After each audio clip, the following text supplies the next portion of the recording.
The world is full of places that look breathtaking, but some of them can kill you without warning.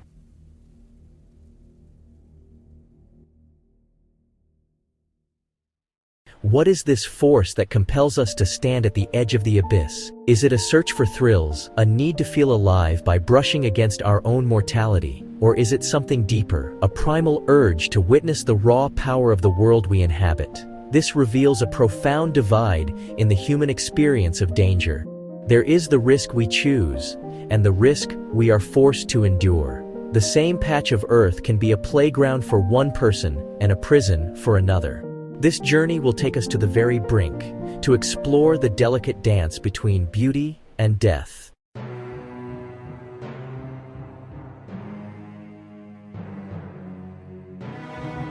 Some places are not merely dangerous by chance, they are deadly by design, their very geography a blueprint for disaster. In the Bolivian Andes lies a road so infamous it earned a chilling name, El Camino de la Muerte, Death Road. Carved into the mountainside by Paraguayan prisoners in the 1930s, this ribbon of gravel and dirt was for decades the only link between the capital, La Paz, and the Amazonian rainforest. It's a single lane, barely 3 meters wide, with no guardrails to halt a fall of over 600 meters into the valley below. Loose gravel, constant rain, and dense fog create a lethal combination. To navigate it, drivers adopted a counterintuitive rule: drive on the left. This allows the driver, seated on the cliffside, to have a better view of their outer wheel, keeping it from slipping over the precipice. Before a safer modern highway was completed in 2006, the Inter-American Development Bank estimated that 200 to 300 people died here every single year. One wrong move, one moment of misjudgment, and there's no rescue coming. Today, the road's primary traffic consists of thrill-seeking mountain bikers, trading one form of risk for another. From the raw, man-made danger of Bolivia, we travel to Japan and its most sacred landmark, Mount Fuji. It is a global symbol of peaceful grandeur, a perfectly symmetrical cone that has inspired artists and pilgrims for centuries. During the official climbing season in July and August, hundreds of thousands ascend its well-marked trails. This perception of safety, however, is a carefully constructed illusion.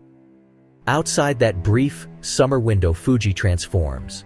This is a serious high-altitude mountain standing at over 3,700 meters. The weather can change with terrifying speed, with temperatures plummeting and hurricane-force winds scouring its slopes, catching unprepared climbers in a life-threatening situation. And at its base, the beauty of the mountain hides a different, more somber danger in the sprawling Aokigahara forest. But for sheer, uncompromising hostility, few places on Earth compare to the high Himalayas. This is K2, the world's second highest peak. While Everest draws the crowds, seasoned mountaineers fear K2. For every 4 people who have reached its summit, 1 has died trying. High on its flank, above 8,000 meters in the death zone, lies a feature known simply as the bottleneck. It is a narrow, steep channel of ice and snow, the fastest route to the summit, but it passes directly beneath a gargantuan, unstable wall of ice, a serac, the size of a multi-story building. Climbers must move through this kill zone as quickly as possible, knowing that at any moment, without warning, the serac could collapse, unleashing an avalanche of unimaginable force. In August 2008, it did just that, contributing to the deaths of 11 climbers in a single, horrific event. It is a game of Russian roulette, played at the roof of the world. Nearby, the Annapurna Massif presents a different, but equally fatal design. Its vast, steep faces are perfectly angled to accumulate enormous quantities of snow. They are, in effect, colossal loading zones for avalanches. The mountain's unpredictable weather patterns can dump meters of fresh snow in a short period, creating highly unstable layers. The routes to the summit, particularly the original French route on the north face, cross directly beneath these avalanche paths. With a fatality rate of nearly 30%, Annapurna remains statistically the most dangerous 8,000-meter peak, Its danger isn't a single feature like K2's bottleneck, it's the entire mountain's architecture. Not all deadly designs are found at high altitude. On the south coast of Iceland lies Reynisfjara, a beach of breathtaking, otherworldly beauty. Its black volcanic sand and geometric basalt columns attract visitors from around the globe. But the sea here is a hidden predator. The North Atlantic unleashes its uninterrupted power on this shore. There is no significant landmass between Antarctica and Iceland to diffuse the ocean's energy. This creates sneaker waves, disproportionately large coastal waves that can appear suddenly, without warning, surging dozens of meters further up the beach than the waves before them. They arrive with immense force, capable of sweeping people off their feet and dragging them into the frigid, turbulent water, where survival is measured in minutes. The signs here warn visitors explicitly: never turn your back on the sea. It is a place where beauty and peril are locked in a constant, churning embrace. Our journey now descends into a realm that feels less like a part of our world and more like a vision of primordial Earth. This is the Danakil Depression in Ethiopia, a geological marvel born from the violent tearing apart of 3 tectonic plates. It is a landscape actively being unmade and remade, a place where the planet's fiery heart beats perilously close to the surface. Here, at the Dalal hydrothermal field, the ground weeps with acid. It is one of the hottest and most toxic places on Earth, where average daily temperatures soar past 45 degrees Celsius, or 113 degrees Fahrenheit. The very air can be poisonous, thick with the suffocating scent of sulfur and chlorine gas. The ground itself is a thin, brittle crust over boiling magma, a delicate shell separating us from the inferno below. The vibrant, almost psychedelic colors are not signs of life, but of chemistry.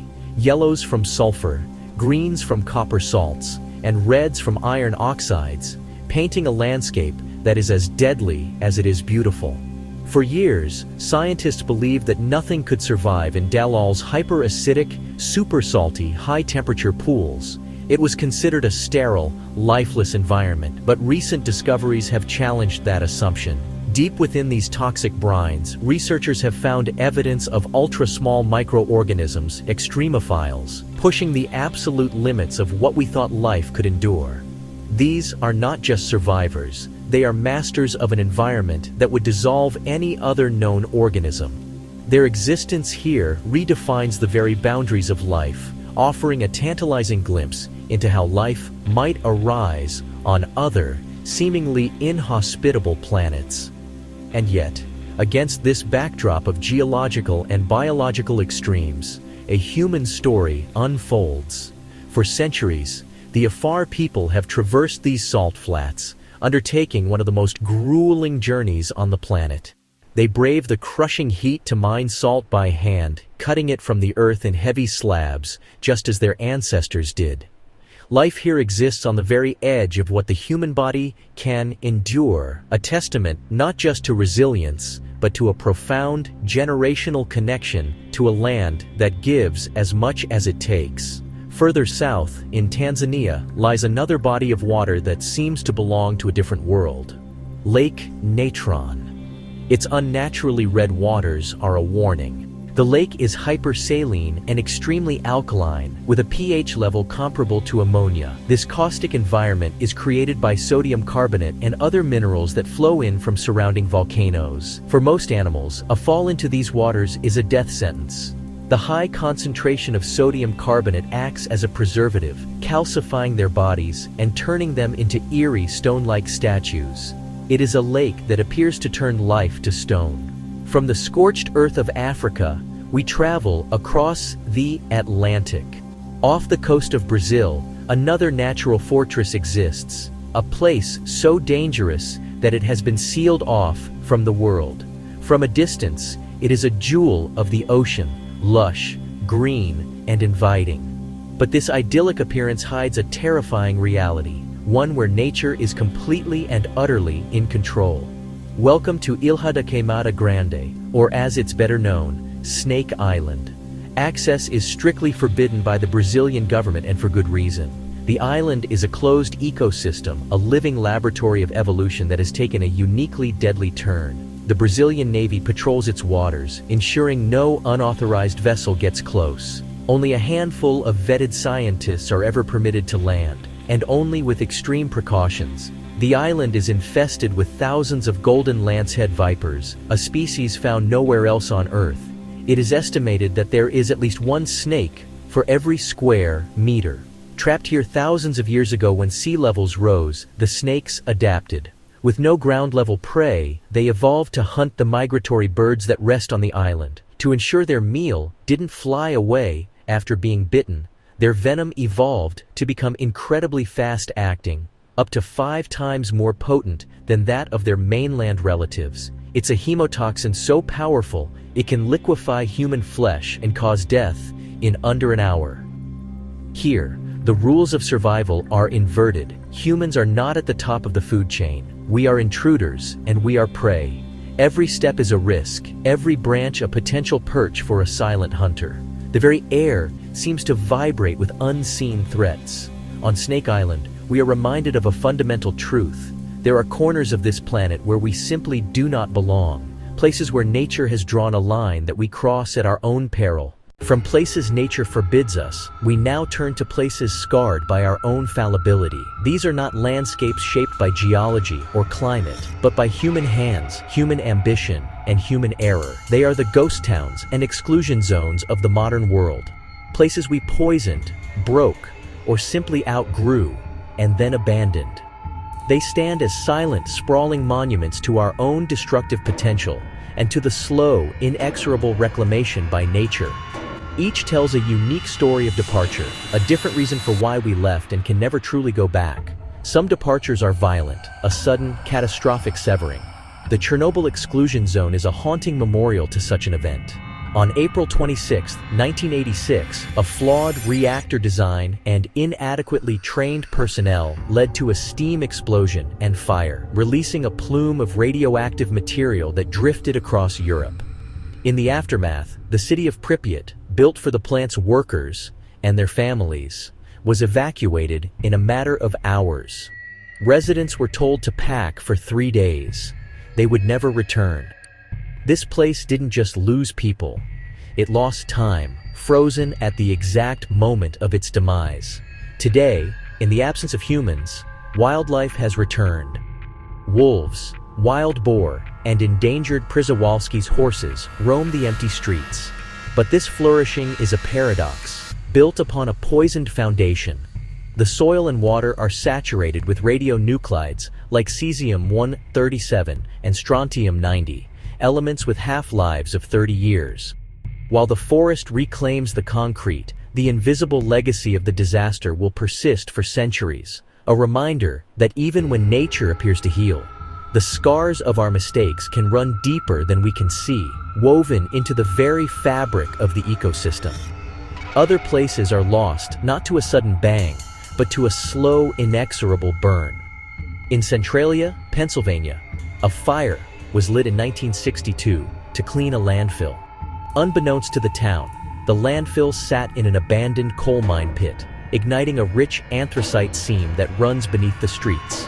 For years, the danger was invisible, a subterranean inferno. But then the ground began to steam. Roads buckled and cracked. Carbon monoxide filled basements. The fire, which experts estimate could burn for another 250 years, made the town uninhabitable. A thriving community was slowly erased, not by a visible enemy, but by a fire burning endlessly beneath their feet. Off the coast of Japan, another ghost city tells a story, not of disaster, but of a slow, grinding collapse. Hashima Island, nicknamed Gunkanjima, or Battleship Island for its silhouette, was once a symbol of Japan's rapid industrialization.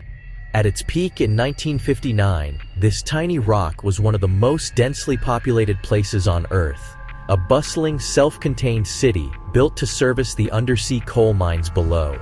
Thousands of people lived their entire lives within its seawall, in a concrete forest of high-rises. But the world changed. When petroleum replaced coal as Japan's primary energy source in the 1970s, the mine's fate was sealed. It closed in January 1974. Within 3 months, the island was completely deserted. The speed of the exodus was breathtaking. One day a city, the next a ruin. Hashima stands as a monument to human ambition crushed by the turning of the economic tide, a powerful testament to how quickly our greatest endeavors can be rendered obsolete. But, perhaps, the most insidious form of abandonment is the one that happens while people are still there. In the Siberian Arctic lies Norilsk, one of the most polluted cities on Earth. Founded as a gulag labor camp, it is now the heart of a massive nickel and palladium mining operation. Decades of unchecked smelting have created a permanent toxic haze. The snow is black, the rivers run red with heavy metals, and acid rain has killed over 1 million acres of surrounding forest. Here, the environment has been so thoroughly sacrificed for industrial output that life expectancy is 10 years below the Russian average. It is a place being abandoned by life itself, a slow-motion catastrophe where the poison isn't a historical accident, but a daily reality. These forsaken places, whether lost to accident, economics, or apathy, serve as our most potent warnings. They show us the fragility of our own creations and the profound, lasting consequences of our choices. Our journey now takes us to a place where there are no tourists, no thrill seekers, and no return tickets. This is the Darien Gap. For hundreds of thousands of people, it is a desperate, life-or-death obstacle on a journey born of pure necessity.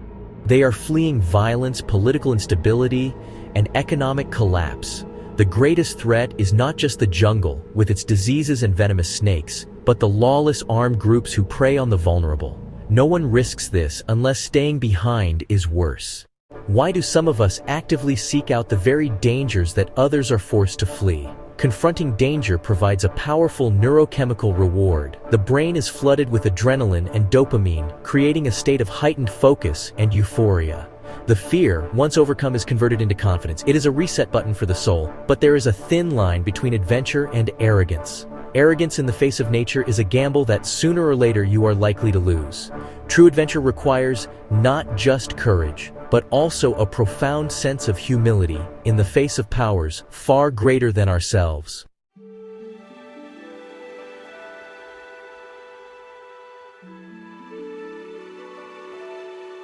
These places don't exist to scare us. They exist to remind us. Life is fragile, nature is powerful, and every breath is a gift.